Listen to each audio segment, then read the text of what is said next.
नमस्ते, वंदे मातरम और सभी को राम राम।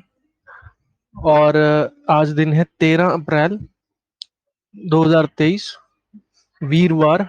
व्याख्यान नंबर 184, 184। और स्वसमृद्ध परिवार की ग्रुप वॉइस चैट में स्वागत है आपका। और विषय को आगे बढ़ाएंगे दीपक भाई। जी, बहुत-बहुत आभार, बहुत-बहुत धन्यवाद। सभी को नमस्ते, वंदे मातरम, राम राम। आप सभी श्रोतागण का, सभी कर्णधारों का, सभी विशिष्टगणों का आज के सत्र में स्वस्थ समृद्ध परिवार की ओर से आप सभी का हृदय से बहुत-बहुत स्वागत करता हूँ। जैसा कि आप सभी को पता है कि आयुर्वेद में 5 प्रकार के जो पित्त हैं, उस पर हम सभी नियमित रूप से प्रतिदिन चर्चा कर रहे थे, जान रहे थे। जिसमें कि वैद्य जी 5 प्रकार के पित्तों में से रंजक पित्त और साधक पित्त पर व्याख्यान अनुष्ठित कर चुके हैं और इनके विकृत होने पर इनका उपचार भी बता चुके हैं कि जब विकृत हो तो हम क्या उपचार करें, क्या समाधान करें। पूरे ही विस्तार से रंजक पित्त और साधक पित्त पर वैद्य जी ने चर्चा की है। इसका व्याख्यान आप यूट्यूब के प्लेलिस्ट में जाकर के सुन सकते हैं, स्वस्थ समृद्ध परिवार के यूट्यूब पर। तो आज का जो विषय वैद्य जी ने रखा है, जो अगला पित्त को लिए गए हैं आज के सत्र में, वो है आलोचक पित्त।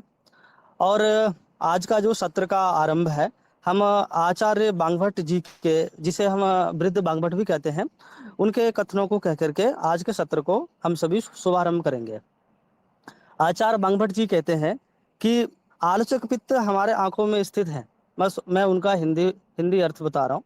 आलोचक पित्त हमारे आंखों में स्थित है, रूप को देखने से इसे आलोचक कहते हैं। अर्थात आलोचक पित्त किसी भी रूप के प्रतिबिंब को ग्रहण करता है, इसलिए यह आलोचक कहता है।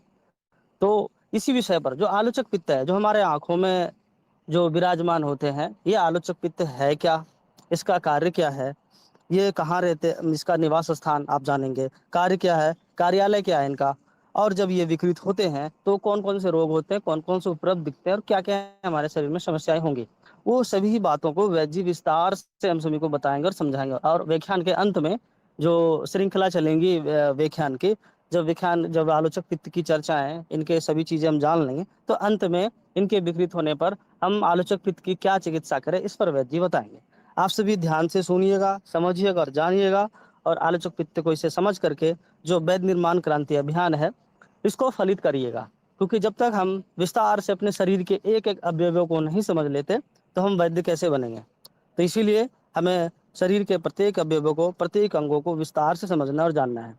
तो आप सभी का स्वागत है स्वस्थ समृद्ध परिवार के वैद्य निर्माण क्रांति, चिकित्सा क्रांति अभियानों में, सभी कर्णधारों की क्रांति के अभियानों में। तो मैं आज के सत्र में वैद्य जी का हृदय से बहुत बहुत स्वागत करता हूँ।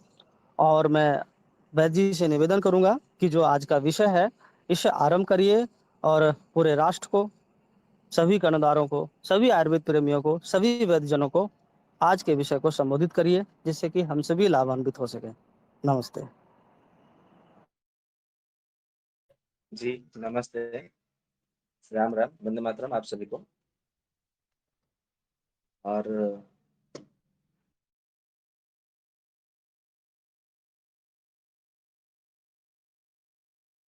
जी को नमन करते, आयुर्वेद के जनक भगवान श्री धन्वंतरि जी को नमन करते हुए, अपने श्री गुरु के श्री चरणों में प्रणाम करते हुए और अपने माता पिता को प्रणाम करते हुए आज की आलोचना सत्र को आरंभ करते हैं।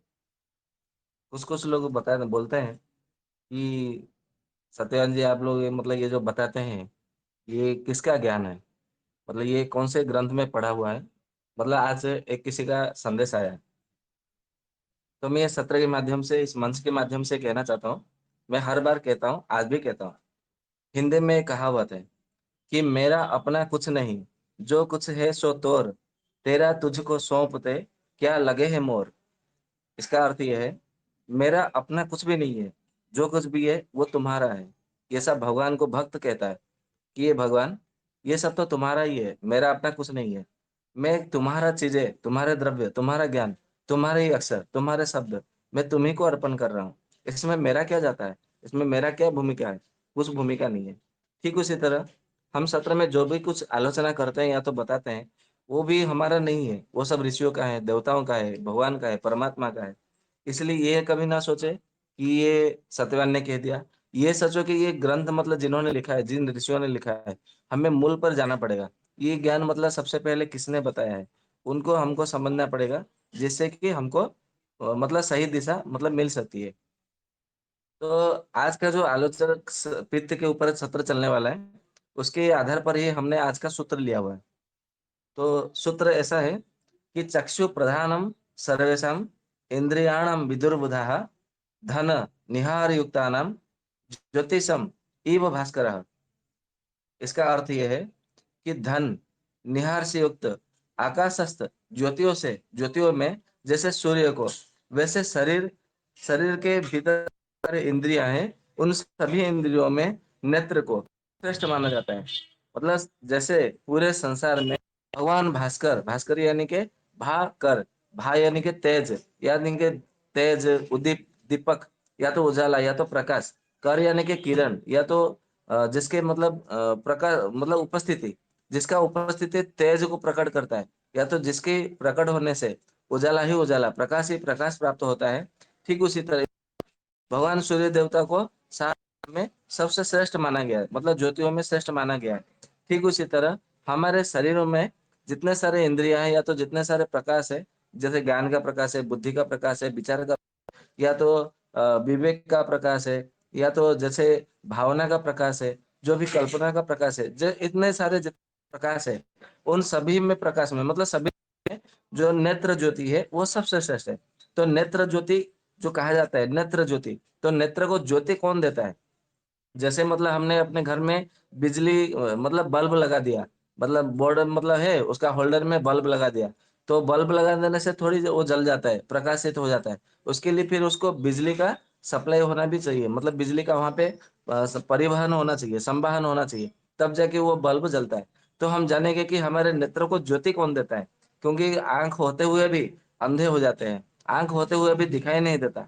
तो वो दिखाई नहीं देता, तो ये क्यों नहीं दिखाई देता, और किसी किसी को मतलब अंधेपन आ जाता है, तो क्यों आ जाता है, उसके विषय में यदि हमें जानना है, तो हमें आलोचक पित्त को पूरी तरह से, पूर्ण रूप से हमें समझना होगा और जानना होगा। तभी जाके हम इसके विषय में, इसका जो रहस्य है, हम उद्बोधन मतलब कर सकते हैं, इसका भेदन कर सकते हैं।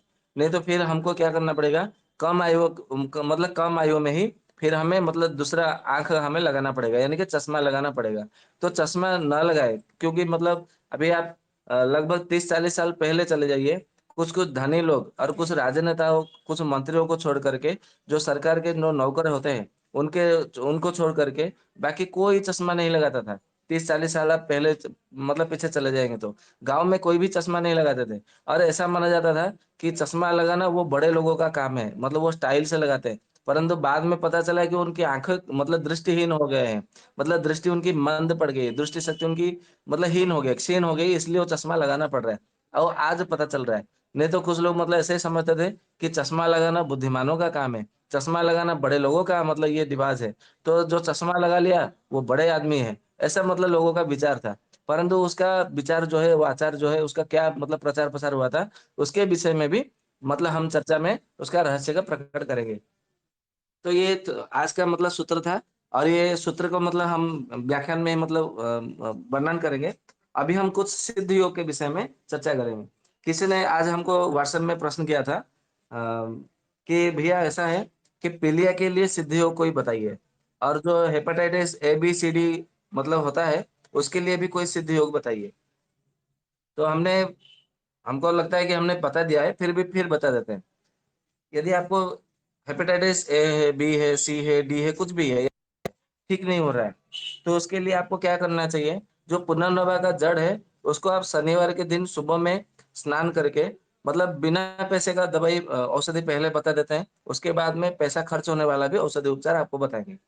तो सबसे पहले जो पुनर्नवा का जड़ है, शनिवार के दिन पहले शुक्रवार को शाम को जा करके पहले आप निमंत्रण दे करके आ जाइए, एक छोटा सा दिया लगा दीपक जला करके, और वहां पे एक सुपारी मतलब जड़ के पास में मतलब रख करके आ जाइए, निमंत्रण दे करके।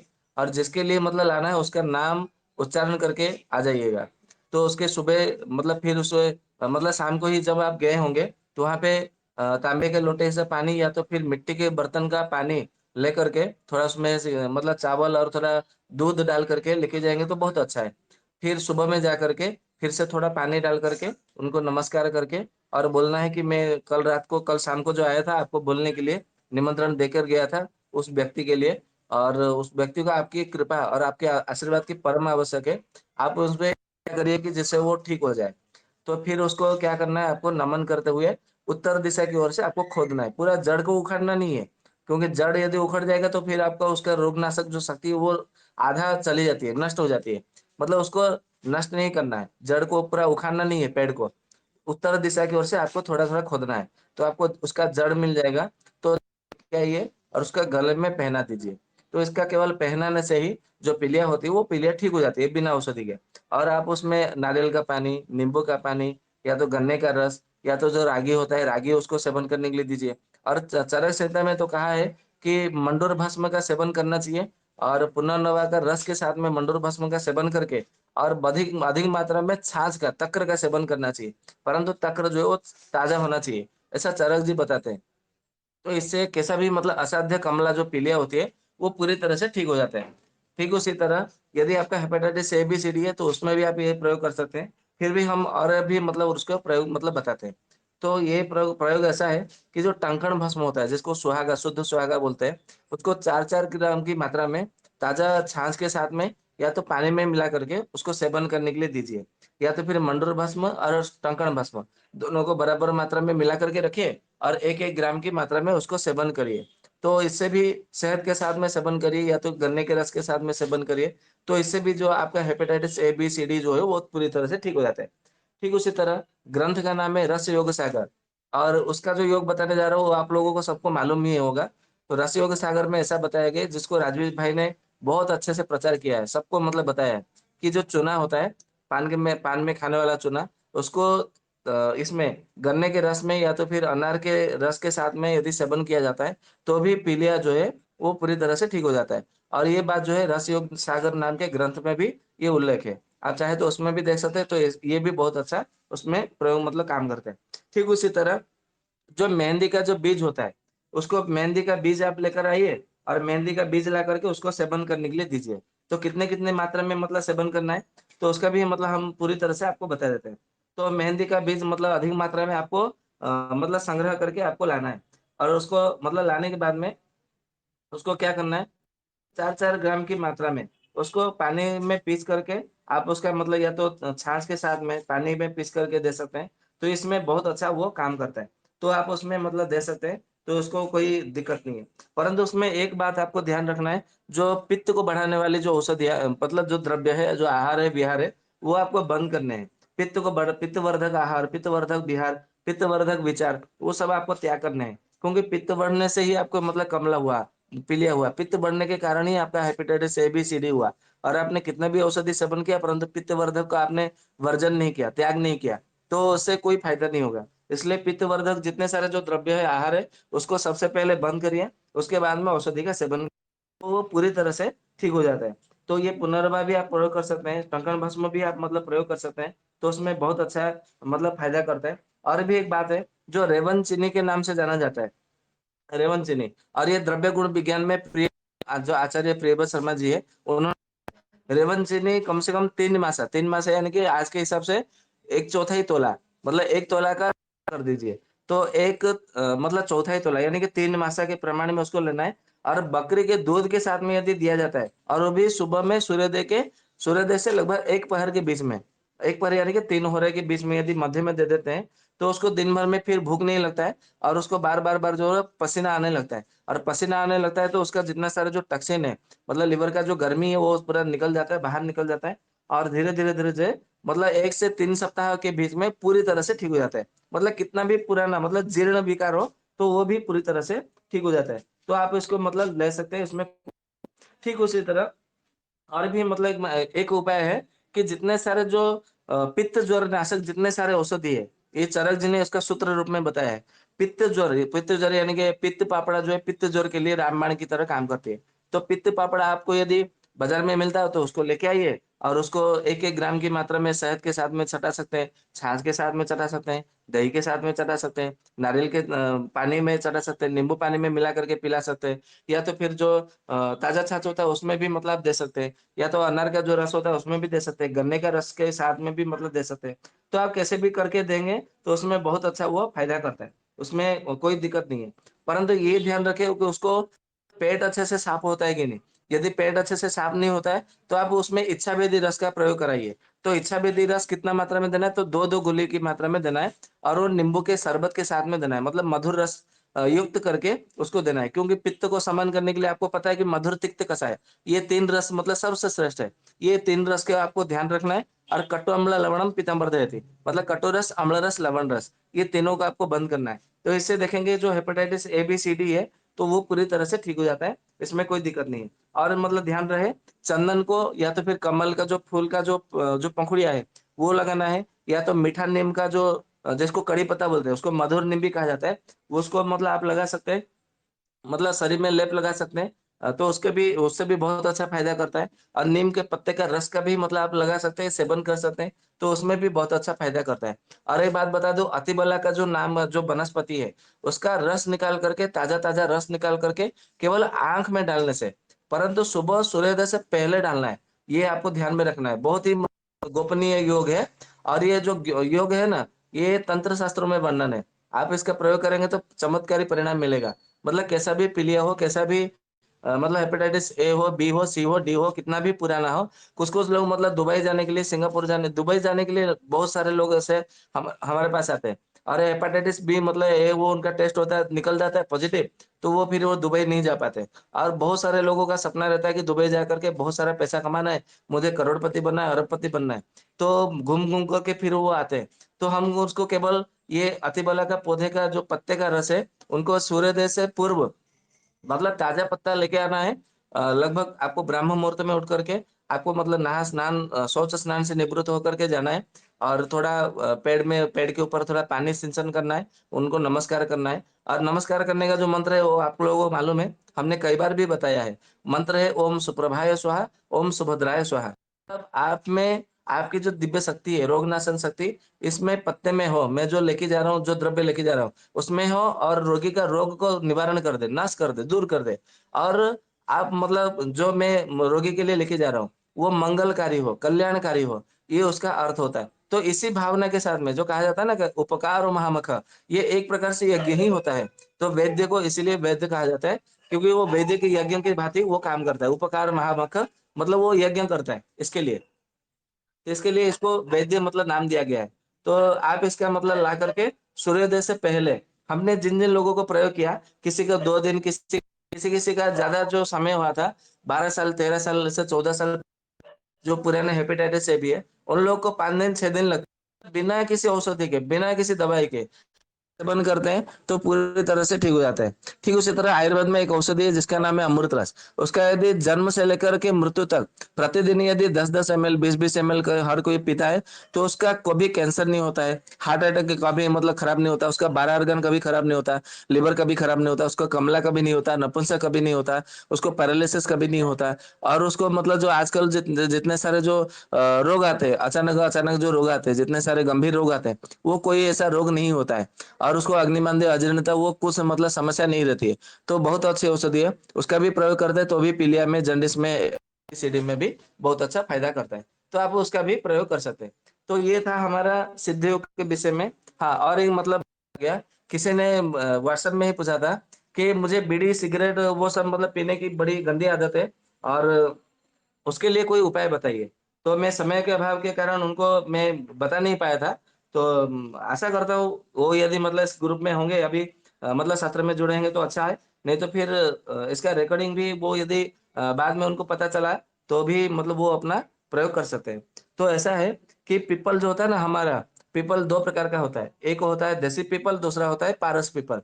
तो पारस पीपल होता है ना, उसको गया पीपल भी मतलब नाम से जाना जाता है। आप संस्कृत होगे तो उसमें गया पीपल के नाम से जाना गया है। तो गया पीपल इसके लिए कहा गया है कि जो बिहार का जो गया जो होता है, गया मतलब जो क्षेत्र है, उस क्षेत्र में ये पीपल जो होता है, पारस पीपल अधिक मात्रा में पाया जाता है पूरे भारतवर्ष में। इसीलिए उसको गया बोधि, गया पीपल और ऐसे नाम से जाना जाता है। तो उसका जो गया बोधि या तो गया पीपल या तो पारस पीपल जो भी आप नाम से जानेंगे, तो उसका मतलब कम से कम 12 साल या तो 15 साल पुराना पेड़ होना चाहिए। या तो कम से कम 30 साल, 40 साल, 100 साल जितना पुराना होगा, उतना आपको गुणकारी मिलेगा। परंतु ध्यान रहे कम से कम तो 12 से 15 साल पुराना होना ही चाहिए, तब जाके आपको उसका गुण मिलेगा, लाभ मिलेगा। नहीं तो फिर आप मतलब नया पेड़ से मतलब लाएँगे, तो उसका कोई लाभ नहीं मिलेगा, रत्ती भर भी आपको फ़ायदा नहीं करेगा।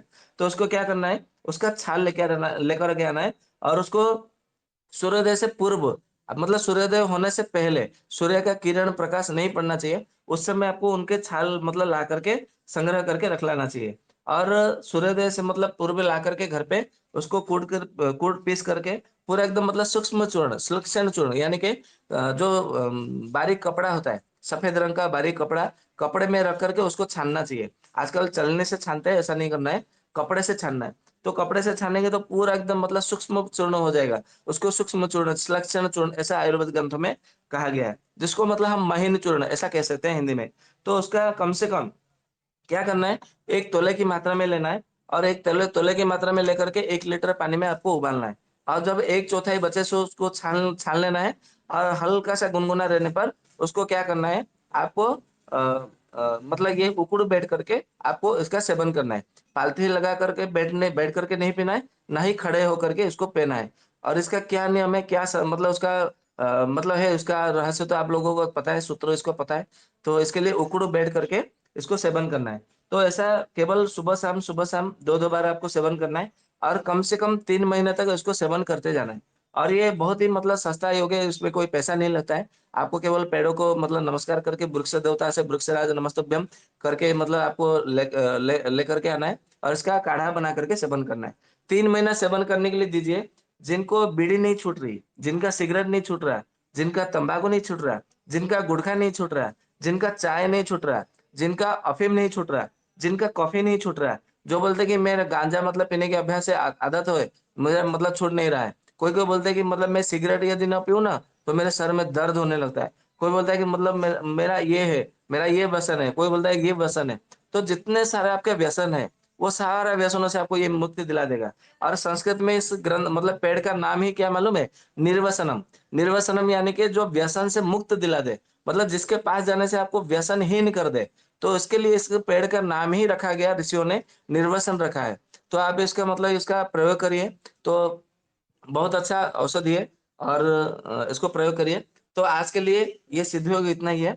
अभी हम आगे जो हमारा गंतव्य स्थल है, लक्ष्य स्थल, उसकी ओर बढ़ते हैं। तो आलोचक पित्त के विषय में जो चर्चा करना है, ये तो बहुत गंभीर विषय है और आलोचक पित्त 2 प्रकार का है। तो ऐसा नहीं है कि हमारी 2 आँखें हैं, तो आलोचक पित्त 2 प्रकार का होगा, ऐसा नहीं है। 2 प्रकार का आलोचक पित्त है। वो क्यों मतलब 2 प्रकार का है, कैसे है, वो भी हम धीरे-धीरे चर्चा करेंगे, क्योंकि ये चर्चा का विषय है। तो हमने सबसे पहले चरक संहिता को देखा, कि चरक जी ने आलोचक पित्त के विषय में क्या कहा है। तो चरक जी ने कहा है, सूत्र स्थान में आप देखेंगे अष्टादश अध्याय में, 18वें अध्याय में, मैं श्लोक की संख्या में भूल गया हूँ, परंतु 18वें अध्याय में है। आपको श्लोक भी मतलब मिल जाएगा, मैं श्लोक मतलब लिख के रखा हूँ, मैं बोल देता हूँ। दर्शनम पीत कर्मादि विकारजम इति आलोचकः। अर्थात अर्थात जो पित्त का अविकृत कर्म, अविकृत यानी कि प्राकृतिक कर्म, मतलब देखना होता है। क्यों देखना होता है? क्योंकि पित्त का जो मूल गुण धर्म है, उसका तेज होता है। क्योंकि आपको मालूम है कि पित्त यानी कि तेज, तेज यानी कि 2 प्रकार का तेज होता है, एक सूर्य का तेज और दूसरा अग्नि का तेज। इसलिए पित्त को तेज के नाम से अभिभूत किया गया। पित्त का अर्थ सूर्य नहीं, पित्त का अर्थ अग्नि नहीं है, पित्त का अर्थ तेज होता है। ये आपको मतलब ध्यान में रखना है। ये ऐसे छोटे-छोटे सूत्रों को आपने यदि धारण कर लिया, तो कैसा भी रोगी आए, कैसा भी रोग आए, कैसी भी स्थिति आए, कोई भी मतलब स्थान हो, तो आपको चिकित्सा करने में और उसका उत्तर देने में आपको सरल होगा। इसके लिए आप लोगों को क्या करना है, पूरा जो सूत्र होते हैं, उन सूत्रों को आपको समझना है। तो चरक जी ने सूत्र के स्थान में मतलब लिखा है, दर्शनम पित्त अभिकृत पित्त कर्मादि विकारजम। मतलब ये जो कहा है अविकारजम, मतलब जो इसका जो दर्शन करना है, यानी कि तेज जो होता है, ये पित्त का कर्म है, इसलिए दर्शन करता है, मतलब ये आलोचन करता है, इसके लिए इसका नाम आलोचक रखा गया है, ऐसा चरक जी ने कहा है। तो फिर बाद में हमने सूत्र सुश्रुत संहिता को देखा है। तो सुश्रुत संहिता में भी सूत्र स्थान में 21वें अध्याय में मतलब बताया गया है। तो सुश्रुत जी क्या बोलते हैं? बोलते हैं कि यद दृष्टया पितम तस्मित् आलोचकः अग्नि इति संज्ञा स रूप ग्रहण अधिकृतः। ऐसा सुश्रुत जी बताते हैं। इसका अर्थ यह है कि जो पित्त हमारे दृष्टि में रहता है और दृष्टि के अंतर में रहता है और दृष्टि के अंतर में रह करके रूप को ग्रहण करता है, मतलब कोई भी रूप हो, कोई भी दृश्य हो, उसे वो तुरंत ग्रहण करता है। जैसे कैमरे में लेंस होता है, उसको कैसे ग्रहण करता है, तो हमारे आंखों को नजर में रखते ही कॉपी पेस्ट करके ही कैमरा बनाया गया है। तो जैसे मतलब हमारी आंखें वैसे ही हमारा मतलब कैमरा ही होता है संसार का। तो जो भी मतलब रूप होता है, दृश्य होता है, उसको जो ग्रहण करने का जो अधिकारी है, उसको आलोचक पित्त, ऐसा सुश्रुत जी ने बताया है, संज्ञा दिया है। अभी ये तो हो गया मतलब चरक जी सुश्रुत जी, मतलब बता मतलब हो गया। अभी हम चर्चा करेंगे, देखेंगे कि बागभट्ट जी ने क्या कहा है। तो बागभट्ट जी ने अपने द्वादश अध्याय में मतलब 12वें अध्याय में दोष भेदीय अध्याय अध्याय का नाम है। तो उसमें मतलब ऐसा कहा है आलोचक पित्त के विषय में कि रूप आलोचनातः स्मृतम दृक्स्थ दृक्स्थम आलोचकम, ऐसा मतलब उन्होंने मतलब श्लोक में मतलब कहा है। तो इसका अर्थ यह है कि ये जो आलोचक पित्त है वो आंखों में स्थित होता है और रूप को दिखाने से इसे आलोचक कहते हैं। मतलब ये यदि हम इसको थोड़ा मतलब इसको चर्चा तो करना ही है। मतलब हम सुश्रुत जी को और बागभट्ट जी को थोड़ा मतलब समझते हैं। सुश्रुत जी ने कहा ये रूप को ग्रहण करता है और रूप को ग्रहण करके उसे संग्रह करने के लिए किसको दे देता है ना, हमारे विधुर को दे देता है उसको संग्रह करने के लिए। जैसे मतलब हमने कैमरे से मतलब फोटो खींचा और वो मतलब कहाँ मतलब कैमरे में थोड़ी रहता है, वो तो चला जाता है गैलरी में। जैसे हमारा मोबाइल में गैलरी होता है, माई फाइल्स होते हैं या तो फाइल्स होती है या तो एसडी कार्ड या तो डिवाइस जो भी होता है, वहां पे मतलब गैलरी के पास में सारा मतलब जमा हो जाता है। तो गैलरी हमारे मतलब शरीर में कौन है, तो विधुर है। अब ये विधुर कौन है, ये तो शरीर रचना के विषय में मतलब इसका चर्चा करना है। तो इसके लिए अभी यहाँ पे चर्चा करना कोई उसका महत्वपूर्ण नहीं लगता है, इसलिए हम इसका चर्चा नहीं कर रहे। तो केवल आलोचक के जो संबंध में जो बातें हैं वो हम चर्चा करते हैं। तो सुश्रुत जी ने कहा है रूप को संग्रह करके मतलब रूप को केवल ग्रहण करने का संग्रह करने का अधिकारी है और इसका कोई काम नहीं है। परंतु बागभट्ट जी ने कहा है ये रूप को दिखाता है, इसीलिए ये आलोचक है। ये थोड़ा सा मतलब है मतलब थोड़ा डिफरेंस है, थोड़ा मतलब अलग अलग है। परंतु हमें केवल इतने में ही मतलब नहीं रहना है, हमें और भी थोड़ा आगे जाना है। तो फिर हमने देखा तो भेल संहिता में आचार्य भेल जी ने भी बहुत अच्छे से बताया है। और जो भेल जी ने जो बताया ना भेल संहिता में, वो बड़ा ही हमें रोचक लगा, रोमांचकारी लगा और मन को प्रसन्न कर दिया। इसलिए प्रसन्न कर दिया क्योंकि हम चाहते थे कि आलोचक में और क्या लिखा है और किन किन किन ग्रंथों में और क्या क्या बताया गया है, तो उसको थोड़ा और हमें मतलब अच्छे से समझना था। तो जितना विस्तार से ज्ञान हमें भेल संहिता से मिला, उतना हमें चरक संहिता में, सुश्रुत संहिता में, अष्टांग संग्रह, अष्टांग हृदय में किसी में मतलब इतना नहीं मिला। तो जो भेल संहिता में आचार्य भेल जी ने जो बताया है उसको लेकर के हम थोड़ा विस्तार से हम मतलब चर्चा करेंगे। और भेल संहिता का मतलब विषय को फिर सुश्रुत जी ने अपने सारे स्थान में भी मतलब फिर से उसको बताया है। क्या बताया है वो हम मतलब पूरा विस्तार से हम चर्चा करेंगे। तो बिना विलंब किए हम आगे बढ़ते हैं। तो आचार्य भेल जी ने क्या कहा है कि दो प्रकार के आलोचक पित्त होता है। अभी आप लोग मतलब सोचेंगे आलोचक पित्त तो पित्त होता है, अभी मतलब एक एक पित्त को इन्होंने पांच पांच प्रकार के विषय में मतलब बताया गया। अब ये सहर मतलब पित्त एक प्रकार का होता था, अभी आलोचक पित्त दो प्रकार से पित्त मतलब कैसे हो गया, तो इसका भी मतलब है, इसका उत्तर भी मतलब बताया गया है, ऐसा नहीं है। अभी इसको बताने के लिए मैं आपको थोड़ा सा एक क्या नाम है उनका, हाँ जगत गुरु जो शंकराचार्य है, मैं उनके विषय में थोड़ा मतलब बताना चाहूंगा, जिससे कि आप लोगों को मतलब थोड़ा अच्छे से समझ में आए। तो जगत गुरु शंकराचार्य जी कहीं मतलब जा रहे थे, तो वो जा रहे थे तो उनका मतलब शिष्य तो उनका मतलब उनके पास मतलब होते ही होते थे, कुछ ना कुछ मतलब शिष्य। तो एक बार उनके कुछ शिष्यों ने मतलब कुछ पूछा कि मतलब ये मतलब आपको मतलब क्या लगता है संसार के विषय में, शरीर के विषय में, तो उसके विषय में मतलब थोड़ा बताइए। तो उन्होंने एक बार जो है अपने शिष्य मंडलियों के बीच में एक मतलब प्रश्न मतलब प्रश्नोत्तरी के माध्यम से वहां पे कुछ चर्चा हुआ था। वो चर्चा मैं आप लोगों को मतलब श्लोक के रूप में ज्यों का त्यों मतलब बता रहा हूँ। एक ग्रंथावली में मतलब प्राप्त होता है। आप लोग मतलब चाहे तो शंकराचार्य की जीवनी चरित या तो शंकराचार्य ग्रंथावली में भी आप इसको प्राप्त कर सकते हैं। तो सबसे पहले शंकराचार्य जी को उनका मतलब शिष्य ने जब पूछा कि गुरुदेव मुझे मतलब कोई उपदेश दीजिए, मतलब संसार को और ये सूर्य भगवान को और अब मतलब हमारे शरीर को लेकर के कोई उपदेश दीजिए। तो शंकराचार्य जी ने, हो सकता है शंकराचार्य ने आयुर्वेद पढ़ा हो, तो हम तो इतना नहीं कह सकते, क्योंकि शंकराचार्य जी की जो जीवनी हमें प्राप्त होती है, वो तो बहुत कम मात्रा में मिलती है। तो जो भी है, उन्होंने मतलब उनको पूछा, तो शंकराचार्य जी ने अपने शिष्य से पूछा कि किम ज्योतिस्तव, मतलब तुम्हारे ज्योति मतलब कौन-सी है? तुम्हारे देखने की जो ज्योति है, वो कौन-सी है? तो उनके मतलब जब पूछा तो उनके शिष्य ने कहा कि भानुमानम हनि में रात्रो प्रदीपादिकम। तो उन्होंने कहा, दिन में मेरी ज्योति सूर्य भगवान है और रात में मेरी ज्योति प्रदीप है। तो उन्होंने कहा चलो ठीक है। स्याद एवं रवि दीप दर्शनम विधो किम ज्योति आख्या ही में, मतलब ये तो ठीक है, मतलब तुमने बिल्कुल सही बात कहा है। ये शंकराचार्य जी मतलब अपने शिष्य से बताते हैं कि तुमने बिल्कुल सही कहा कि दिन में सूर्य भगवान तुम्हारी ज्योति है और रात में प्रदीप यानी कि दीपक तुम्हारा ज्योति है। परंतु ये सूर्य और प्रदीप देखने वाली कौन सी ज्योति है? इनको तो कोई देखने वाली ज्योति होना चाहिए ना। तो उन्होंने मतलब कहा कि चक्षु तस्य निमीलनादि समय किम। तो मतलब ये फिर मतलब उन्होंने प्रश्न किया कि समय किम धीर्यो दर्शन है। मतलब जब तुम मुझे ये मतलब बात बताओ कि जब तुम्हारे चक्षु यानी कि आंख मूंद लेते हो, मतलब बंद कर देते हो, तो उस समय तो तुम्हें कुछ दिखाई नहीं देता? तो वो उनका शिष्य ने कहा ना, दिखाई देता है ना गुरुवर, मुझे दिखाई देता है, दर्शन है। तो उन्होंने मतलब दर्शन है किम? तो उन्होंने कहा, तत्र अहमतो भवान परमकम ज्योति तद अस्मि प्रभो। मतलब उन्होंने कहा कि जब उन्होंने मतलब कहा कि मतलब तुम्हारे आँख मूंदने पर क्या दिखता है? तो उन्होंने कहा वो ज्योति है, वो बुद्धि की ज्योति है। तो फिर उन्होंने पूछा कि बुद्धि को देखने वाली ज्योति कौन-सी है?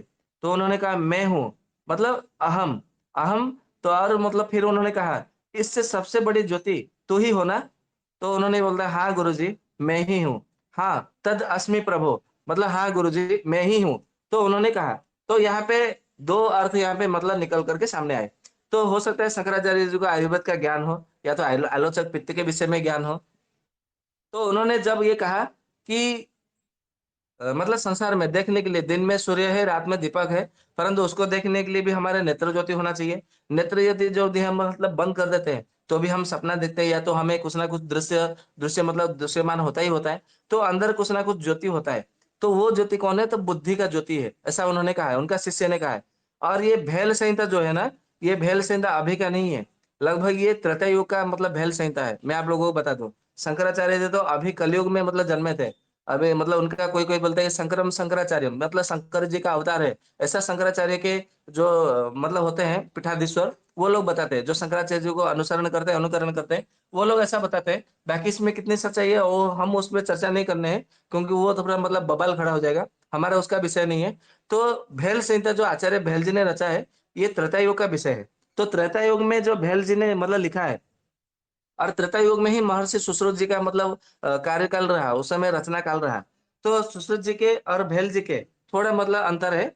तो भेल जी ने क्या कहा है? स आलोचकम द्विविधः चक्षु वैशेषिको बुद्धि वैशेषिको चेति च इति। इसका अर्थ यह है, आलोचक पित्त जो है वो 2 प्रकार का होता है। ये आचार्य भेल जी ने त्रेता युग में बताया था और त्रेता युग में भगवान राम जी का अवतार हुआ है। आप लोगों को सबको मालूम है।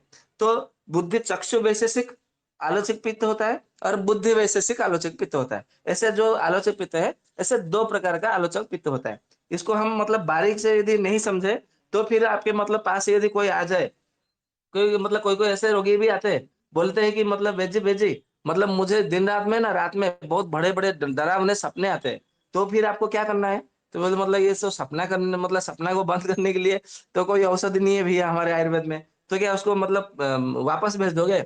नहीं, उसको वापस नहीं भेजना है। उसका आलोचक पित्त को ठीक करने के लिए औषधि देना है। तो कौन-सा वाला आलोचक पित्त को ठीक करने के लिए आपको औषधि देना है? जानकारी हो तब ना आप उसको औषधि दोगे। तो वहाँ पे आपको बुद्धि वैशेषिक जो आलोचक पित्त है, उसको ठीक करना है। क्योंकि उसकी आँखें नहीं दिख रही है, उसकी बुद्धि सपने देख रही है। तो बुद्धि का जो आलोचक पित्त है, वो बिगड़ा हुआ है। इसके लिए उसको मतलब ठीक करना है। कोई-कोई लोग मतलब देखते हैं कि मेरी जो मतलब मेरा दिन में मतलब कुछ काम में मन नहीं लगता, मेरा पढ़ाई में मन नहीं लगता। मुझे केवल मतलब मेरा पिया या तो मेरा मतलब प्रिया मुझे केवल ध्यान में आते हैं। मैं जिधर भी देखता हूँ, वही मतलब नज़र आते हैं।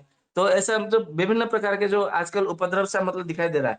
ये जो जितने सारे जो बीमारी एक महामारी की तरह मतलब फैल गई है। स्कूल के मतलब लड़के-लड़कियों में, छात्र-छात्रियों में, कॉलेज के महाविद्यालयों के छात्र-छात्राओं में, ये बड़े भयंकर महामारी की तरह फैल रही है, प्रसारित हो रही है, प्रचारित हो रही है।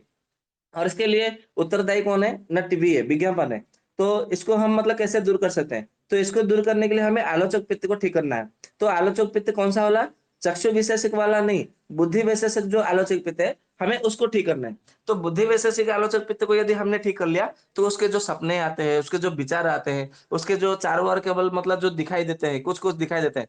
परंतु हाँ, कोई भक्त आए और बोले कि मुझे तो चारों ओर केवल कृष्ण ही कृष्ण नज़र आता है। उसके आलोचक पित्त को ठीक नहीं करना है। क्योंकि उसके आलोचक तो पित्त विकृत नहीं हुआ, वो अविकृत भाव है, वो तो भक्ति भाव से वो दिखाई देता है, तो उसे हमें ठीक नहीं करना है। यदि कोई मतलब आए, कोई पत्नी आए और कोई पतिव्रता नारी आए आपके पास, बोले कि मतलब मेरे पति बाहर मतलब विदेश में गए हैं और मेरे पति के बिना कुछ अच्छा नहीं लगता और मेरे पति चारों ओर दिन में मतलब रात में भी सपने में आते हैं और दिन में भी मतलब चारों ओर नज़र आते हैं, तो मुझे कुछ ठीक नहीं लगता। तो उसका उस स्त्री का मतलब आलोचक पित्त को ठीक नहीं करना है, क्योंकि उसका पतिव्रता भाव है, तो इसके लिए ये स्वाभाविक है, ये प्राकृतिक है। हमें प्राकृतिक को विकृत नहीं करना है। जहाँ पे विकृत हुआ है, उसे हमें प्राकृतिक अवस्था को लाना है। ये हमें मतलब समझना होगा। तो आलोचक पित्त को मतलब सबसे पहले चक्षु वैशेषिक को हमें समझना है, क्योंकि आचार्य भेल जी ने सबसे पहले चक्षु वैशेषिक के ऊपर मतलब प्रकाश डाला है। तो हम भी सबसे पहले चक्षु वैशेषिक आलोचक पित्त के ऊपर मतलब हमें मतलब प्रकाश डालेंगे। उसके बाद में जो बुद्धि वैशेषिक आलोचक पित्त है, उसके बाद में हम मतलब उसकी चर्चा करेंगे। तो आँखों से जो भी हम मतलब देखते हैं, मतलब मान लीजिए कि हम पेड़-पौधे देखते हैं, तो पेड़ तो मतलब सारे संसार में पेड़ ही पेड़ है। तो हम कैसे मतलब पता करते हैं, ये नीम का पेड़ है, ये गिलोय का पेड़ है, ये बरगद का पेड़ है, ये पीपल का पेड़ है, ये अर्जुन का पेड़ है, ये तुलसी का मतलब गुल्म है, वनस्पति है। ये हम कहते कैसे जानते हैं? वो इसलिए जानते हैं क्योंकि हमारा जो चक्षु वैशेषिक आलोचक पित्त है, वो जैसे हम मतलब कोई-कोई मान लीजिए कि गूगल लेंस होता है। तो गूगल लेंस से हम पता करते हैं ना, तो वो बोलता है कि नो मैच फाउंड। तो मतलब नहीं ये अलग है, ये मैच नहीं कर रहा है। तो हमारे हरजिंदर भैया तो मैच करने के लिए बहुत है। मतलब उनके पास कोई मिल जाए, तो वो पूरा मैच करके निकाल देते हैं। देखो दुनिया भर में तुम्हारा मतलब कोई जुड़वा है, मतलब मेले में खो गए हैं। मतलब ये दिल्ली का अनुभवी की बात है। हरजिंदर भाई होंगे तो मतलब यहाँ पे मुस्कुरा रहे होंगे सुन करके। तो ये हर किसी का मतलब जो मतलब होता है हमशक्ल, मतलब एकदम मतलब स्वरूपवान जो कहते हैं ना, आयुर्वेद में कहा गया है स्वरूपवान। मतलब जो स्वरूपवान कोई ना कोई होता है, होता है। स्वरूपवती कोई ना कोई होती ही होती है। तो संसार में तो स्वरूपवान और स्वरूपवती को जो विभेद करना, प्रभेद करना, ये चक्षु वैशेषिक आलोचक पित्त का काम है। तो चक्षु वैशेषिक आलोचक पित्त है, तो हम मतलब मान ली वो बता देता है, नहीं-नहीं ये गिलोय नहीं है, ये अलग है। ये भले मतलब ये जैसा मतलब पान के पत्ते जैसा दिखता है, मतलब ये गिलोय नहीं है। ये हो सकता है पान हो या तो फिर ये कोई मतलब बला हो या तो फिर ऐसा कोई अलग हो, ये मतलब बता देता है। ये तो फिर बिधारा हो, वो बता देता है। ठीक उसी तरह तुलसी भी 7 प्रकार की होती है, तो कैसे पता चलता है? ये राम तुलसी है, ये श्याम तुलसी है, ये कृष्ण तुलसी है, ये वन तुलसी है, ये मतलब ऐसा तुलसी है। तो ये कैसे पता पता चल जाता है? तो हमारा जो चक्षु वैशेषिक जो आलोचक पित्त है, वही बताते हैं।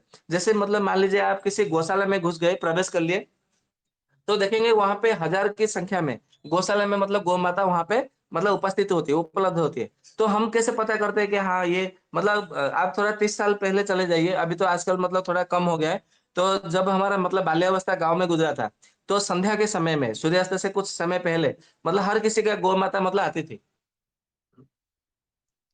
तो मतलब लड़के आते थे, तो हर किसी का गाय को, गौ माता को अपने को मतलब गौशाला में मतलब लेने का मतलब होता था, प्रावधान होता था। तो मैं मतलब रास्ते में ही खड़ा रहता था, घर के बाहर। तो हमारा गौ माता आएगी, तो हमको मतलब उसका अपने गौशाला में लेके जाना है। तो इतने हज़ार की संख्या में, 2000 की संख्या में गौ माता में भी हमको मतलब वो जो चयन कर लेना, हाँ, हाँ, ये हमारी गौ माता है। वो कैसे चयन करती है? क्योंकि सारे तो सारे मतलब एक जैसे ही दिखते हैं ना गौ माता। थोड़ा-सा मतलब अंतर होता है। मतलब ये गौ माता की बात छोड़ दीजिए, यदि कुत्तों का यदि हम देख लें, मतलब जो कुत्ते का मतलब यदि देखेंगे, मान लीजिए कि एक ही रंग के काले रंग के कुत्ते मतलब हज़ार संख्या में हैं, तो आप मतलब उसमें से कैसे चयन करेंगे कि ये कुत्ता हमारा है? यदि सफ़ेद रंग का कुत्ता है या तो चितबत्रा का जो मतलब चित बकरा का जो मतलब कुत्ता होता है, चित कबरा का जो मतलब जो भी मतलब अन्य-अन्य जो एक रंग के ही मतलब कुत्ते हैं हज़ार रुपए में, हज़ार की संख्या में, तो कैसे आप मतलब चयन करेंगे कि हाँ, ये कुत्ता हमारा है?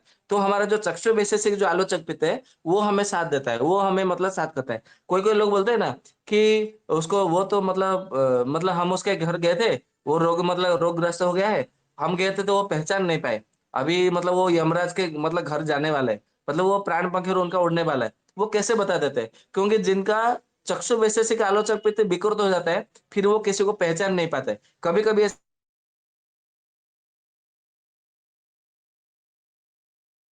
हो गया, किसी-किसी को अभिराम ज्वर, श्रीराम ज्वर, ऐसे कुछ काला ज्वर ऐसा मतलब हो जाता है। तो फिर वो अपने ही मतलब लोगों को, आत्मीय-स्वजन को नहीं पहचान पाते। तो वो मतलब पूछते हैं कि मतलब कौन है? तू कौन है? तू कौन है? ऐसा पूछते हैं। तो ये वो इसलिए पूछते हैं, क्योंकि वो इसलिए पूछ मतलब पहचान नहीं पाते, क्योंकि वहाँ पे चक्षु वैशेषिक जो आलोचक पित्त है, वो विकृत हो जाता है। तो चक्षु वैशेषिक आलोचक पित्त कैसे विकृत हो जाता है और बुद्धि वैशेषिक आलोचक पित्त वो कैसे विकृत हो जाता है, उसका बड़ा ही रहस्य है, परंतु छोटा सा सूत्र है। वो छोटा सा सूत्र को, सरल सूत्र को समझ लेंगे तो आप लोगों को इतना मजा आएगा, इतना आनंद आएगा। आपको बोलेंगे कि मतलब हमको आयुर्वेद ही पढ़ना है, ये एलोपैथी मतलब क्या है, ये सब मतलब भंगार जैसा है, ये मतलब उसको भंगार में बेचो उसको, मतलब ऐसा मतलब आपको मतलब मन से मतलब ऐसा निकलेगा, मतलब अंदर से आवाज मतलब ऐसा निकलेगी, जो बोलता है ना आत्मा की पुकार, आत्मा का मतलब वाणी, वो मतलब निकलेगा। तो जो हमारी आंखें जो परस्पर जो भिन्नता हो जाता है, वो मतलब पृथकता को, भेद को, जो मतलब ज्ञान हमको करा देता है कि हाँ ये है, ये अलग है, वो ये नहीं है। हाँ, तो ऐसे जो बताता है, तो वो चक्षु वैशेषिक आलोचक पित्त ही वो बताता है और कोई नहीं बताता है। तो मतलब इसको एलोपैथी मतलब डॉक्टर वाले क्या बोलते हैं कि हमारा ये सेंसर नर्व होता है, वो मतलब एक्टिवेट नहीं होता है, तो वो पहचान नहीं पाते। ऐसा कुछ नहीं है। वो सेंसर नर्व इसका मतलब जो बताया ना हमने विधुर मर्म, मतलब विधुर मतलब जो हमने कहा है, वो हालाँकि इसके विषय में मतलब नहीं है, क्योंकि वो शरीर रचना का विषय है, इसलिए हमने यहाँ पे उसका चर्चा नहीं किया। बाकी उसमें जो सेंसिटिव जो नर्व है, इसकी मतलब भूमिका नहीं है, वो चक्षु वैशेषिक आलोचक पित्त का ही उसमें काम होता है।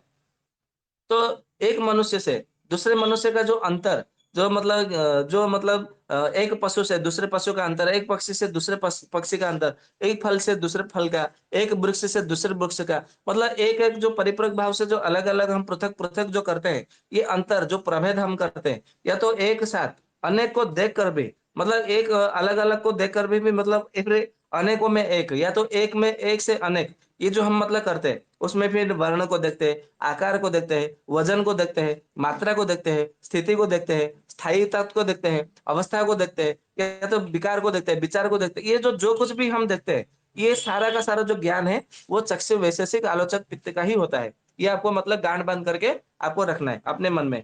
तो ये जो चक्षु वैशेषिक आलोचक पित्त जो होता है, वो किस में काम करता है, वो कैसे सक्रिय होता है?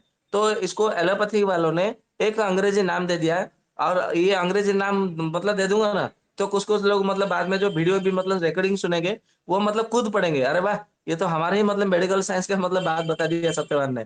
तो उसका नाम है ऑप्टिक नर्व, ऐसा मतलब मेडिकल साइंस वाले बोलते हैं। परंतु यदि हम उसको सुश्रुत संहिता के शारीर स्थान में देखेंगे, या तो भेल संहिता के आचार्य भेल जी की वाणी को देखेंगे, तो उन्होंने क्या कहा है कि रूप वह दृष्टि तंत्र, ऐसा मतलब उन्होंने कहा है, रूप वह दृष्टि तंत्र, रूप वह यानी कि रूपों को मतलब आप जीवन भर में जितने भी आप दृश्य देखेंगे, जितने भी मतलब सारे रूप देखेंगे, उन सारे रूपों को मतलब सारे दृश्य को वो वहन करती है। वहन यानी वो मतलब बोझ उठाती है, मतलब वो भार वहन करने वाला है। जैसे मतलब कोई आजकल इंटरनेट है, जैसे मतलब मैं उदाहरण आपको दे देता हूँ।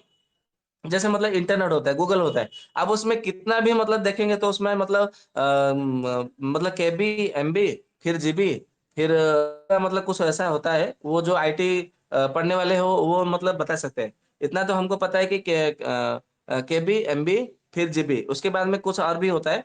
तो फिर मतलब ऐसा सुनने में आया कि उसका फिर मतलब दूसरा अलग से मतलब निकाला। जैसे 1000 केबी का 1 एमबी होता है, 1000 एमबी का 1 जीबी होता है। ठीक उसी तरह 1000 जीबी का कुछ अलग होता है, फिर उसका 1000 का कुछ अलग होता है, ऐसा मतलब कुछ सुनने में आया है। तो आज गूगल के पास में इतना सारा पूरे भारतवर्ष का, पूरे वर्ल्ड का, पूरे विश्व भर का, जो ये सब मतलब सारा का सारा वो संचित कर रहे हैं, एकत्रित कर रहे हैं। वो कैसे कर रहे हैं? तो ये सब मतलब हमारे शरीर को लेकर ही वो कॉपी पेस्ट करके कर रहे हैं। इसमें कोई आश्चर्य की बात नहीं है। जो लोग को मतलब अपने शरीर रचना, शरीर क्रिया उसको मालूम नहीं होता है, वो आश्चर्य से भर जाते हैं, वो चौंक जाते हैं कि ऐसा भी होता है क्या? वैसा भी होता है क्या?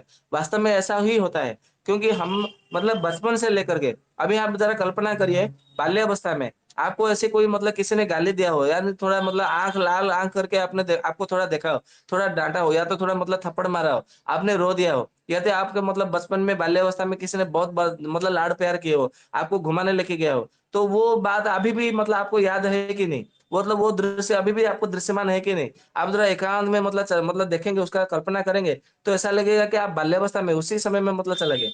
मतलब 2 साल की बात है, 5 साल की बात है, तो ऐसा लगेगा कि मेरी आयु अभी 5 साल है। मतलब 5 साल की आयु की अवस्था में आप चले जाते हैं। ऐसा क्यों होता है? क्योंकि वो रूपवह जो दृष्टि तंत्रिका है, वो इसका काम है। तो रूपवह दृष्टि तंत्रिका का मतलब काम क्या है?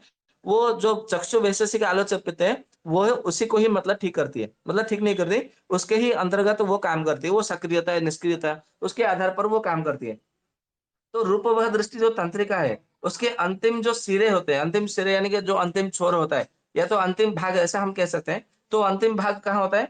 उसका जो हमारा मतलब जो नेत्र की जो गोलक होती है ना, जिसको हम मतलब मतलब हम कह सकते हैं, अंग्रेजी में लेंस बोलते हैं। तो उसको सुश्रुत जी ने नेत्र गोलक ऐसा कहा गया है। और अब माधव निदान में देखेंगे, नेत्र रोग निदान में, तो बताया गया कि एक छोटा-सा मतलब छोटा-सा दिखने वाला मतलब चक्षु, इसमें 98 प्रकार के मतलब रोग सॉरी क्षमा चाहता हूँ, 88 प्रकार के रोग होते हैं। केवल एक चक्षु का इतने सारे रोग होते हैं। अभी मतलब कल्पना करिए, जब एक चक्षु के इतने सारे रोग हो सकते हैं, तो क्यों नहीं मतलब हमारे शरीर का कितने-कितने रोग नहीं हो सकते। तो ये जो नेत्र गोलक होता है, तो नेत्र गोलक के जो भीतरी जो होता है ना, जिसको भित्ति कहा जाता है संस्कृत में। अभी अंग्रेजी में क्या बोलते हैं वो तो हमको नहीं मालूम है, क्योंकि हम तो ना अंग्रेजी पढ़ते हैं ना मतलब उसको पढ़ने का मतलब ये रखते हैं, पसंद करते हैं। तो उसको जो नेत्र गोलक मतलब लेंस के भीतर जो एक होता है ना उसका द्रव्य, छोटा-सा, एकदम मतलब उसको संस्कृत में भित्ति बोलते हैं। तो भित्ति पर ही उसका जो रूपवह जो दृष्टि तंत्रिका है, वो वहाँ पे स्थिति होती है, मतलब उसका अंतिम मतलब छोर होता है, अंतिम भाग होता है। तो उनको जो भाग से, उनकी जो रचना का जो दृष्टि का जो होता है ना रचना का, जो उसको मतलब शंकु कहते हैं, शंकु, शलाका, उसको मतलब कहते हैं। और उसमें वो जो शंकु में और शलाका में, तो शंकु और शलाका में, शलाका यानी कि जैसे कोई रॉड हो गया, तो जैसे कोई मतलब हो जाता है ना, जैसे घर बनाते तो रॉड की आवश्यकता होती है। जैसे मतलब कोई स्टील का रॉड है, या तो फिर लकड़ी का मतलब लकड़ी का मतलब जैसे कोई है डंडा है, तो ऐसे ही मतलब उसको सलाका कहते हैं। तो बोलते हैं ना कि सलाका से मतलब अंजन लगाना चाहिए, सलाका से सिंदूर लगाना चाहिए माता बहनों को। तो वो सलाका मतलब जैसी होती है।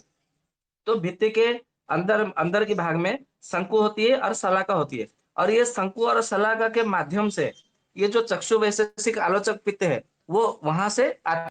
तो इसको मतलब अंग्रेजी में ऑप्टिक नर्व कहते हैं। कोई कोई बोलता है ना कि मतलब तुम्हें दिखाई नहीं देता, तो इसका अर्थ है तुम्हारा ऑप्टिक नर्व सूख गया है, या तो ऑप्टिक नर्व तुम्हारा काम नहीं कर रहा है। ऑप्टिक नर्व जो है वो ऐसा डीएक्टिवेट हो गया है, या तो निष्क्रिय तो हो गया है। वो मतलब वो मतलब सूख गई, दब गई है, नस दब गई, ऐसा बोलते हैं। परंतु क्यों दब गई? फिर मतलब क्या मतलब उसका दबने का कारण क्या है? उसका रहस्य क्या है? फिर मतलब देख सकते हैं नहीं, तो बोलते हैं कि आपको ऑपरेशन करना पड़ेगा ऑप्टिक नर्व का। यदि दिखाई दिया तो अच्छी बात है, नहीं दिखाई दिया तो फिर हमारे हाथ में कुछ नहीं है। ये ऐसा मतलब बोल करके हाथ खड़े कर देते हैं, क्योंकि पैर खड़े नहीं कर सकते। पैर खड़े करेंगे तो वो फिर मतलब वो नितंब के बल वो नीचे गिर जाएँगे, और उनका कुल्ला मतलब टूट जाएगा, छूट जाएगा, मतलब खिसक जाएगी। इसके लिए वो अपने हाथ ही खड़े कर देते हैं एलोपैथी डॉक्टर वाले। तो जो सलाकार शंकु होता है, उसके माध्यम से जो रूपवह दृष्टि की तंत्रिका के माध्यम से जो चक्षु वैशेषिक आलोचक पित्त, यानी कि पित्त क्या है? हमने पहले कहा है कि पित्त यानी कि तेज है। तो चक्षु वैशेषिक जो आलोचक जो तेज है, वहाँ से आता है। अभी इसको और थोड़ा मतलब विस्तार से यदि सरल भाषा में समझना है, तो एक काम करिए, एक छोटा-सा मतलब पाइप लीजिए, मतलब नली लीजिए।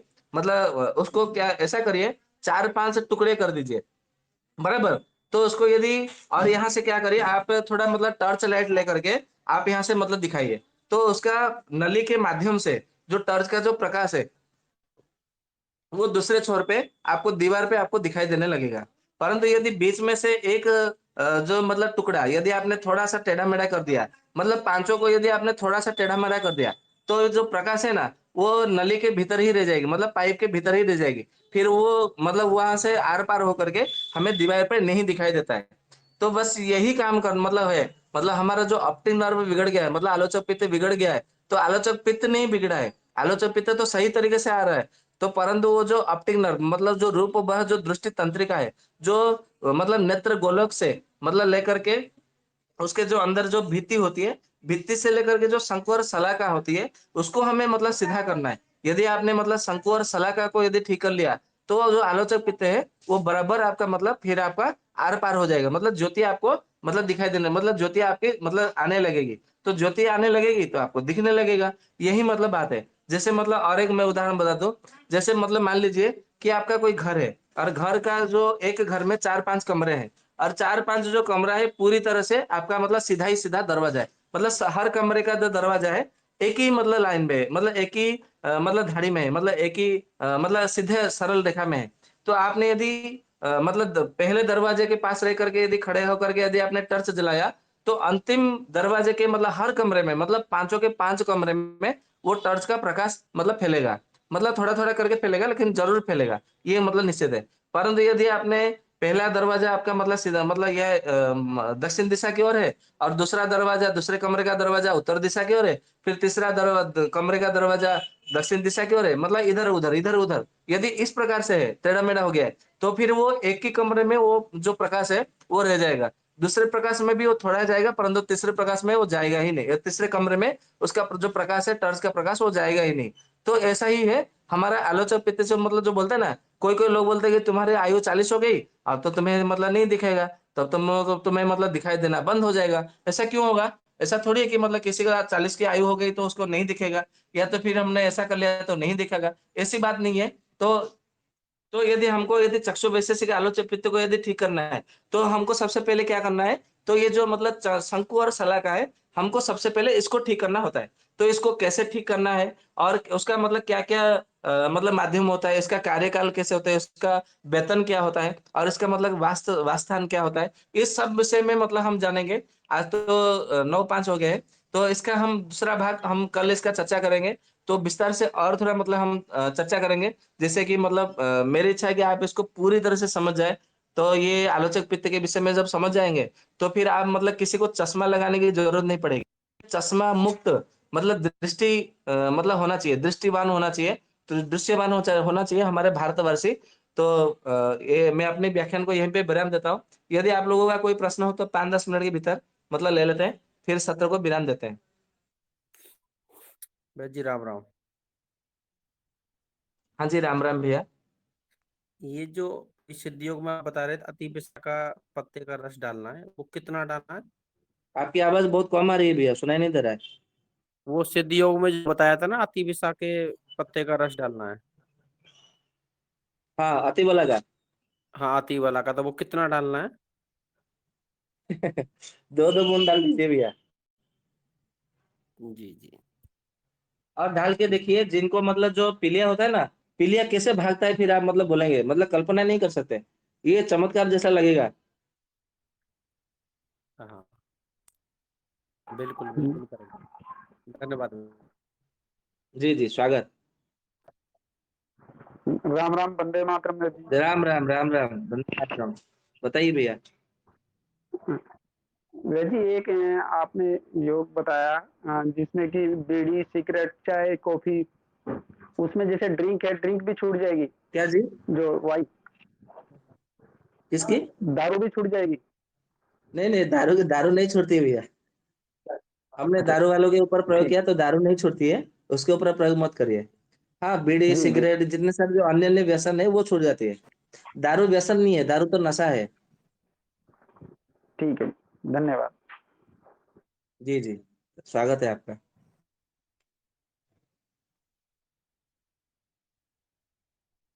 और किसी का कोई प्रश्न हो तो ले लेते हैं, नहीं तो फिर दीपक भैया शांति पाठ कर लीजिए।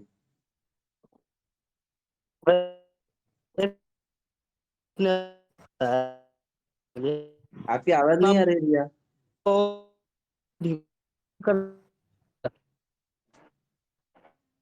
दीपक भैया आपकी आवाज़ नहीं आ रही है।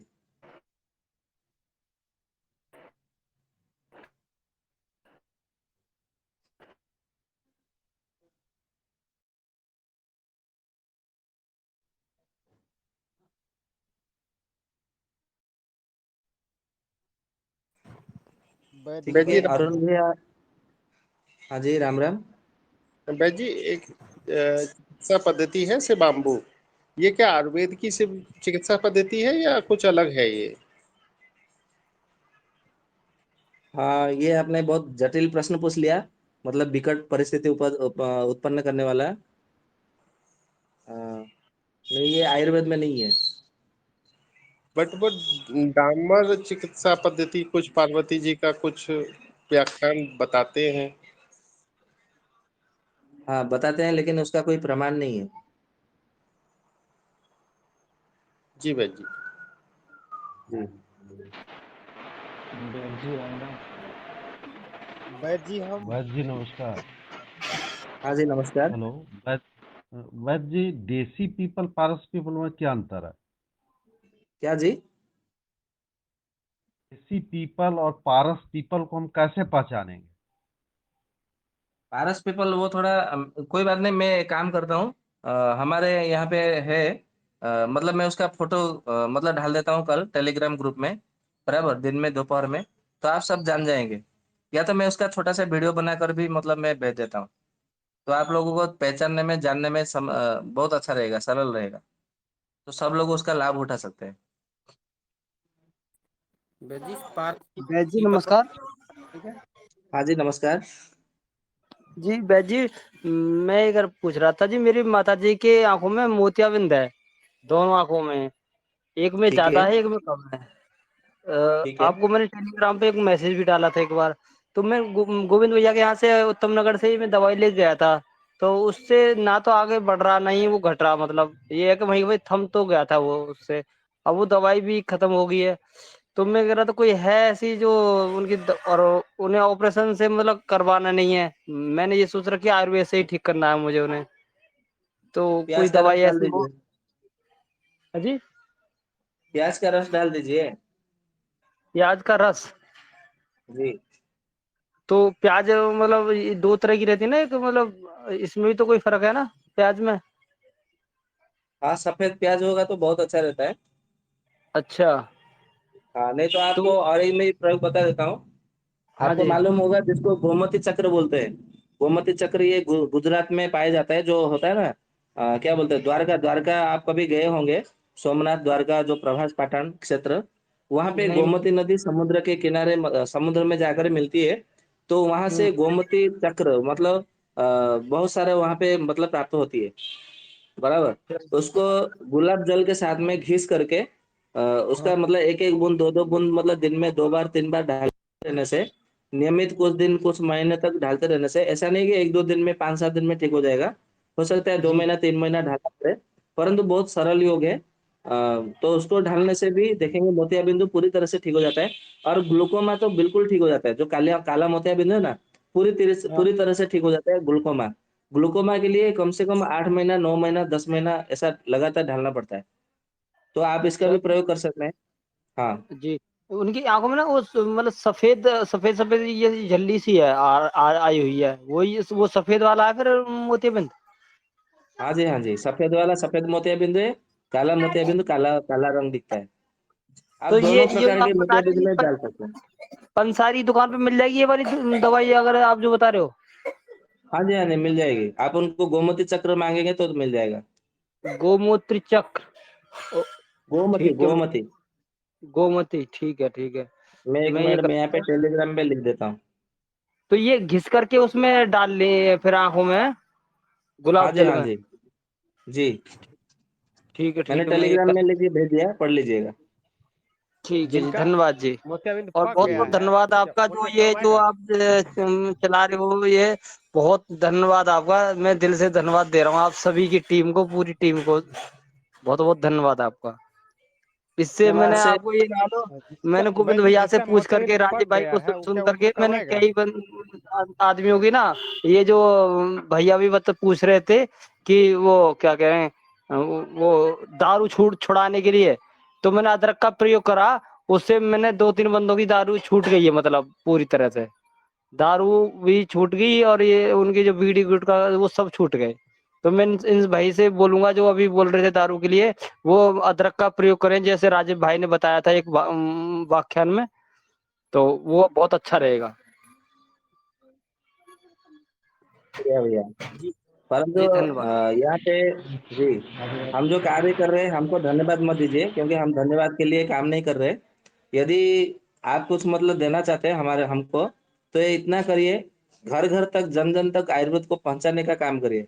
और जो स्वस्थ भारत समृद्ध भारत बनाने का जो राजीव भाई का सपना है, उस सपना को साकार करने साथ दीजिए, सहयोग दीजिए।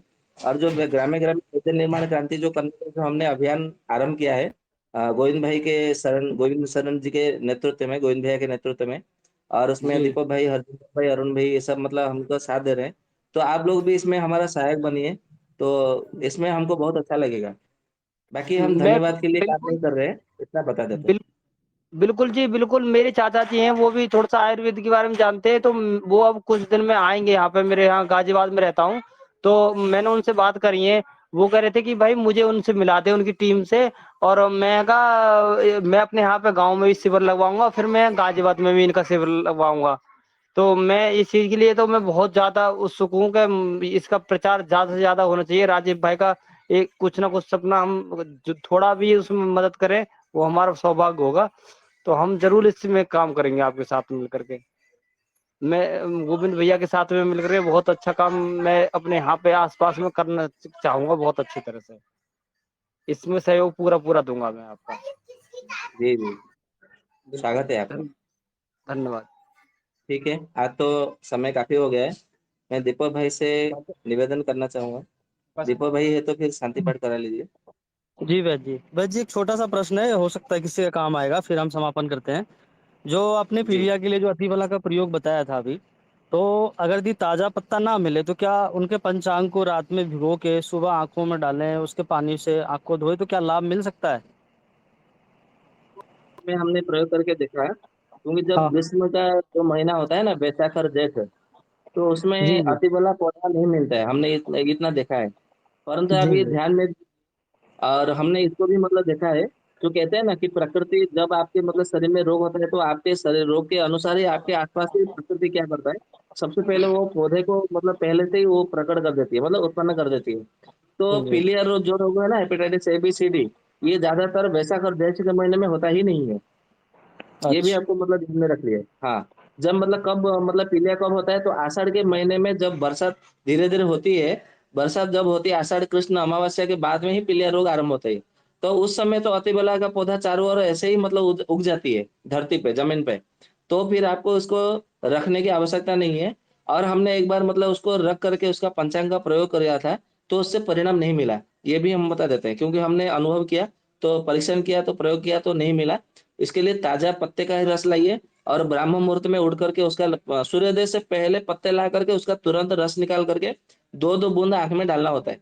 मतलब सूर्योदय तक वो काम हो जाना चाहिए। हर हाँ, और एक बात मैं बताना भूल गया, इसको दो दो बूंद आंख में डालने के बाद में कम से कम 15 मिनट तक उसको आंखों को बंद करके सोते मतलब लेटे रहने के लिए बोलना पड़ता है। यदि वो आंखें यदि खोल देगा तुरंत, तो भी उसको परिणाम मिलने में थोड़ा लाभ थोड़ा कम दिखाई देता है, कम मिलता है। आंखों में डालने के बाद में उसको 15 मिनट कम से कम जो है उसको लेटे रहने के लिए बोलिएगा, तो बहुत चमत्कार परिणाम देता है। जी ठीक है बहुत जी। बहुत धन्यवाद। जी जी वैद्य जी, बहुत बहुत धन्यवाद। और एक बात बता दो, जो hepatitis A B C D जो भी हो, जो पॉजिटिव होते हैं ना, जो दुबई जाने के लिए सब मतलब पपड़ा पपड़ी करते, उठा पड़ी करते हैं, तो उनका नेगेटिव रिपोर्ट हो जाता है, और वो दुबई जाते हैं, नौकरी करते हैं, और वो अपने घर वालों को पैसा भी भेजते हैं। इसलिए ज्यादातर हमारे पास जो रोगी आए हैं, वो दुबई जाने के लिए ही आए हैं। इसके लिए आप लोगों के यदि मन में शंका है, कोई संदेह है, तो ऐसा शंका संदेह नहीं करें। उसका फिर उसका चमत्कार परिणाम और लोगों को भी बताएं। ठीक है जी। जी ठीक है वैद्य जी। जी जी, बहुत बहुत धन्यवाद वैद्य जी का, और आप सभी कर्णधारों का भी। वैद्य जी का बहुत बहुत धन्यवाद है कि ऋषियों के ज्ञान और विज्ञान को बड़े ही सरल सरल भाषा में, बड़े ही सरल भाव से, बड़े ही बुद्धिपूर्वक हम सभी को समझा रहे हैं, और हम सभी को पूरी तरह से इसे समझ में भी आ रही है। तो आशा करते हैं आप सभी इसी के साथ जुड़ेंगे। और वैद्य जी का जो उद्देश्य है, वास्तव में जो राजीव भाई का उद्देश्य था, सभी राजीववादियों का जो उद्देश्य था, सभी जो कर्णधार है जो उद्देश्य है कि ग्रामे ग्रामे वैद्य हो, स्वस्थ रहे सभी, समृद्ध हो सभी, उसके लिए आयुर्वेद को स्थापित करना, जो मौलिक आयुर्वेद है उसको स्थापित करना अति आवश्यक है। तो इसी तरह से हम सभी समझेंगे और जानेंगे। जो आज का विषय रहा आलोचक पित्त का प्रथम भाग, इसमें आप सभी ने परिचयात्मक रूप से आलोचक पित्त के बारे में जाना, उनके विभाग हैं, और उनके क्या क्या जो चीज़ें आज बताए उनके बारे में कुछ कुछ चीज़ें आज वैद्य चर्चा की है। तो और जो विशेष बातें हैं कल से पुनः आरंभ हो जाएगी आलोचक पित्त पे, और उसे समझेंगे।